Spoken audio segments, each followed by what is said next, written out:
franchement, dès qu'il avait 19 ans ou quoi, moi je me suis dit, c'est le plus grand. Franchement. 2007 après. Ouais, pour moi, dès le début, en fait, c'est... Et encore une fois, il y a que ceux qui ont connu cette époque qui peuvent se rendre compte, dès que tu voyais un match de Messi, en fait, il prenait le ballon, personne ne pouvait lui prendre la balle. Personne ne pouvait lui prendre la balle. Il effaçait tout le monde comme pour rire, il trouvait des passes qui n'étaient pas normales aussi.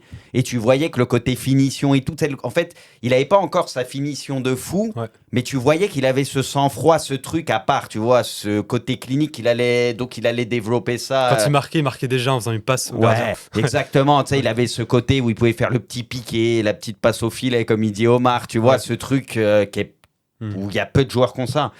Et tout le reste, la créativité, en fait, le QI foot, et même tu commençais à le sentir, même chez les adversaires, en fait. Tu voyais les darons face à lui et tout, c'était un gamin, mais il savait pas comment faire contre lui. Enfin, tu le voyais, la peur, il savait pas s'il fallait sortir sur lui, attendre, il tentait des trucs. Mais c'était encore le moment où il collait l'aile. Exactement, il collait l'aile et il s'amusait sur son aile, il repiquait dans les...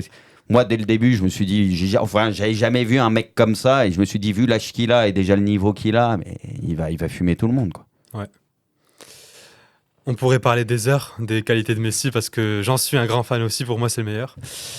Mais j'aimerais quand même que tu essayes de réfléchir à un point faible dans son jeu. Quelque chose qui te viendrait immédiatement.